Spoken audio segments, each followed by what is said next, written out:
Assalamualaikum warahmatullahi wabarakatuh. Perkenalkan, nama saya Sintia Kartika Sakti, NIM 2003011151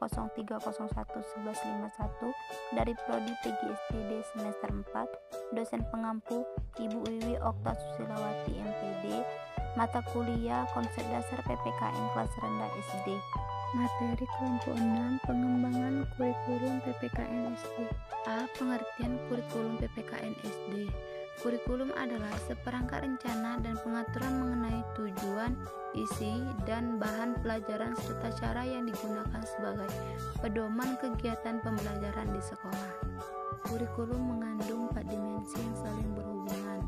Menurut Fatur Rahman dan Wuryandi tahun 2011 ini: 1. Kurikulum sebagai ide. 2. Kurikulum sebagai rencana tertulis. 3. Kurikulum sebagai kegiatan. 4. Kurikulum sebagai hasil belajar. Ruang lingkup PKN DSD atau MU. A. Persatuan Kesatuan Bangsa. B. Norma, hukum dan peraturan. C. Hak asasi manusia. D. Kebutuhan warga negara. E. Konstitusi negara. F. Kekuasaan dan politik. B. Prinsip penyajian kurikulum PPKN DSD. Prinsip penyajian dalam PKN menurut Abdul Aziz Wahab tahun 2002 halaman 28 ada 4, yaitu sebagai berikut. A. Dari muda ke sukar. Prinsip ini digunakan dalam pengajaran khususnya dalam pendidikan nilai, moral, dan teori-teori pendidikan. B. Dari sederhana ke rumit.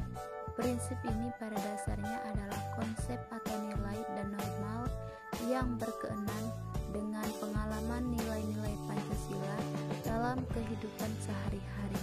C. Dari yang bersifat konkret ke abstrak. Siswa SD pada prinsipnya lebih mudah menangkap hal-hal yang sifatnya konkret daripada yang sifatnya abstrak.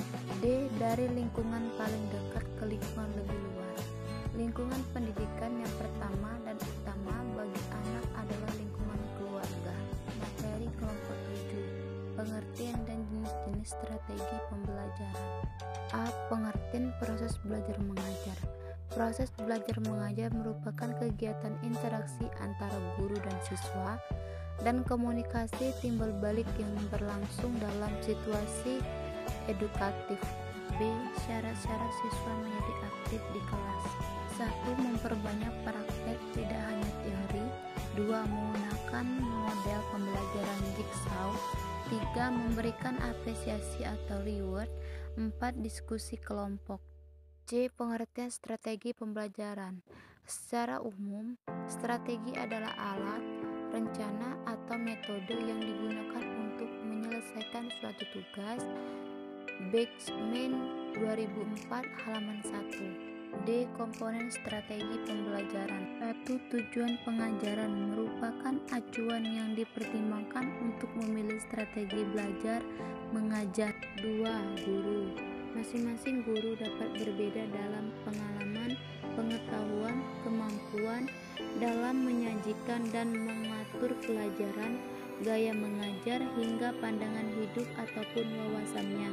3. Peserta didik.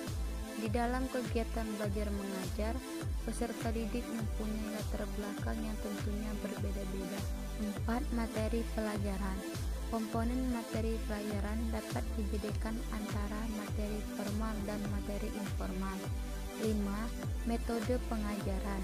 Ketepatan pemilihan metode dapat mempengaruhi strategi belajar.